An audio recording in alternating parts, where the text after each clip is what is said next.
আজকের ভিডিওতে আমরা আলোচনা করব Oppo A5 5G নিয়ে। Oppo এর একটি নতুন মডেল যেটা বাজারে বেশ প্রতিশ্রুতিশীল ফিউচার নিয়ে এসেছে। আজ আমরা এর ডিজাইন থেকে শুরু করে display, camera, processor, battery, RAM বা স্টোরেজ ও সফটওয়্যার সবকিছু একদম বিস্তারিতভাবে জানব। তো চলুন একে একে সকল কিছু দেখা যাক। তো সম্পূর্ণ ভিডিওটি দেখার অনুরোধ রইল। ভিডিওটিকে স্কিপ করবেন না, স্কিপ করলে অনেক কিছু মিস করতে পারেন। তো চলুন প্রথমে ডিজাইন ও বিল্ড কোয়ালিটি নিয়ে কথা বলা যাক। Oppo A5 Pro এর ডিজাইন বেশ আধুনিক। আপনি এটি হাতে নিলে একটি প্রিমিয়াম ফিল পাবেন, কারণ এর বডি ফিনিশিং ও রঙগুলো খুব ভালোভাবে সাজানো আছে। এর ওজন প্রায় 194 গ্রাম থেকে 195 গ্রাম। হাতে নিলে ভারী বা হালকা দুটোর মাঝামাঝি অনুভূতি হয়। এর পুরুত্ব প্রায় 7.76 মিলিমিটার, তাই ফোনটা খুব হালকা ও মোটা নয়। সাইড মাউন্টেড ফিঙ্গারপ্রিন্ট সেন্সর আছে, তাই দ্রুত আনলক করা যায়। এতে রয়েছে IP68, IP69, IP66 ওয়াটার, অর্থাৎ পানি ও ধুলা বা স্ল্যাশ থেকে কিছুটা নিরাপত্তা দেবে। চলেন এবার ডিসপ্লে নিয়ে কথা বলা যাক। এই ফোনে রয়েছে 6.67 ইঞ্চির IPS LCD display. YouTube video, social media বা স্ক্রোলিংয়ে ডিসপ্লেটা আরামদায়ক। Resolution HD+, refresh rate 90 Hz, তাই স্ক্রোলিং বা UI অ্যানিমেশন তুলনামূলকভাবে স্মুথ মনে হয়।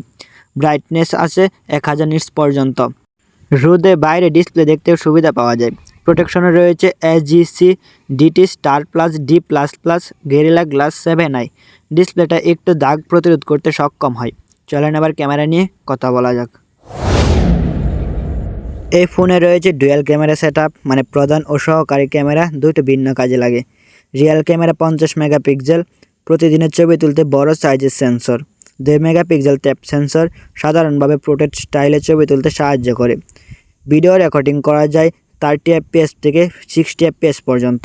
এবং ফ্রন্টে রয়েছে 8 megapixel selfie camera. Selfie, video call অথবা সোশ্যাল মিডিয়ার জন্য ব্যবহৃত হয়। সামনে দিয়ে ভিডিও রেকর্ডিং করা যায় 30 fps পর্যন্ত। তো চলেন এবার পারফরমেন্স ও প্রসেসর নিয়ে কথা বলা যাক। Oppo A5 Proতে যে চিপসেটটি ব্যবহার করা হয়েছে তা হলো Qualcomm Snapdragon 6s 4G Gen 1। এটি একটি 4G কেবল প্রসেসর। দৈনন্দিন ব্যবহারের কাজ যেমন সোশ্যাল মিডিয়া, ভিডিও দেখা, ওয়েব ব্রাউজিং ইত্যাদি সহজেই করতে পারবেন। GPU হিসাবে রয়েছে Adreno 610 আছে, তো এটা গ্রাফিক্স সম্পর্কিত কাজগুলো পরিচালনা করে। চলেন এবার র্যাম ও স্টোরেজ নিয়ে কথা বলা যাক। Oppo A5 Proতে সাধারণভাবে পাওয়া যায় 8GB র্যাম, 128GB বা 256GB storage. Micro SD card lost storage বাড়াতে পারবেন। চলেন এবার ব্যাটারি ও চার্জিং নিয়ে কথা বলা যাক।